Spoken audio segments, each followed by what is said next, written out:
Hello, and welcome to Sherlock Holmes Chapter 1, an open-world action investigation game that explores the first steps of Sherlock becoming the world's greatest detective. You are Sherlock, a 21-year-old aspiring private eye who struggles to prove himself to the world. Before you lies Cordona, an exotic island under a British protectorate in the Mediterranean Sea. Don't expect a warm welcome here.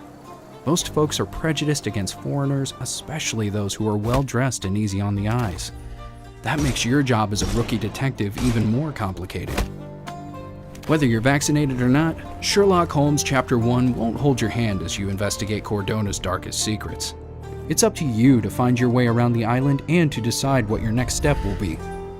In this video, we want to give you a glimpse at the seemingly elegant paradise, and more importantly, the tools that you will have at your disposal to analyze your environment and blend in. Let us also briefly take a look at the island itself. We designed it to be as varied as possible, with 5 unique districts for the player to explore. Each area offers fascinating vistas, colorful characters, and new side quests. The Old City District is an area mostly populated by the Ottoman descendants. Its architectural styles are influenced by Eastern and Southern European cultures. Giant fortress walls, famous Turkish bathhouses, the bazaar and the Caravanserai Hotel make it the tourist mecca. The Scaladio district is a bustling administrative center, mostly controlled by the British Empire. This area is as European as it gets, with City Hall, cathedrals, museums, banks, and hotels, all built by the Venetians in the before times. Here is Grand Sarai, an uptown district, lined with opulent villas and luxurious establishments. It's a popular exotic vacation destined for the rich. Then we have Miner's End, the poorest district on the island. It is a shanty area, an abandoned silver mine with decrepit buildings and slums. And last, we have Silverton, an industrial district full of factories and warehouses, some intact, some abandoned. Rest assured, each and every one of those districts will treat you like a stranger. Most people won't take you seriously. You sure you're in the right place? We don't serve cocktails here. I'm looking for information about a sailor who recently drowned in Scaladio. Would you happen to know anything about him? Maybe, maybe not. Why would I talk to a landlubber about it, eh? In order to get closer to your suspects and gain their trust, you will need to change your overall appearance and how you act. This is where our new disguise mechanic comes in handy. What can I get you, mate? Nah, I'm good. Don't want to end up like that guy who drowned in the fountain after having one too many. Throughout the game, new outfits can be purchased from vendors or earned by completing quests across the island.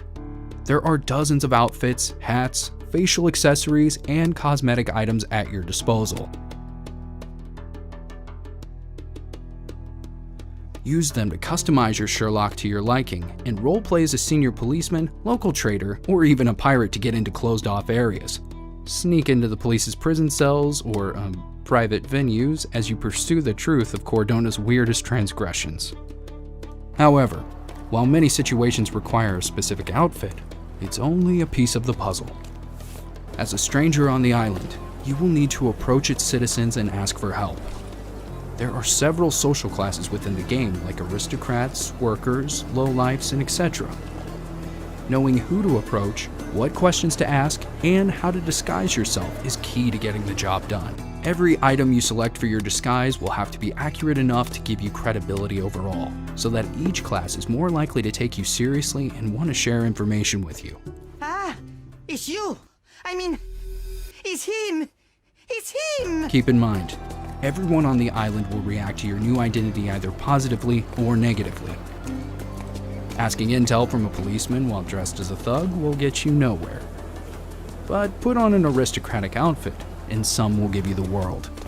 In order to check the potential reaction of someone, use the concentration mode. All the people of Cordona have 3 different default labels that will help you gain an overall view of who they are. First is ethnicity and occupation. Second is dynamic and will change according to the person and your current disguise.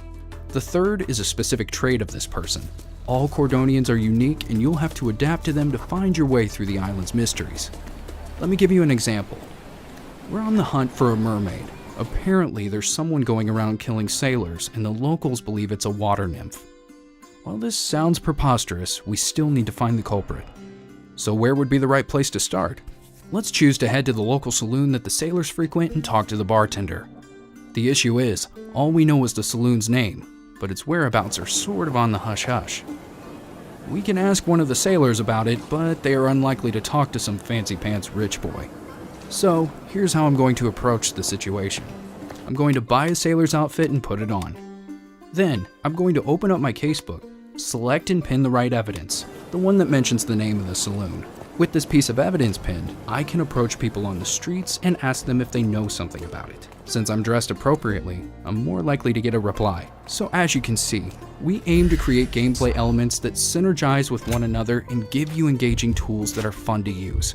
At the same time, we leave it up to you to discover the synergy and think about how and when you want to apply it. After all, what makes a great detective is your intuition.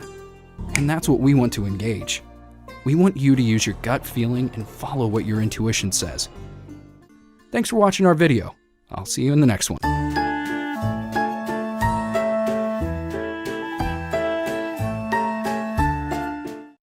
PlayStation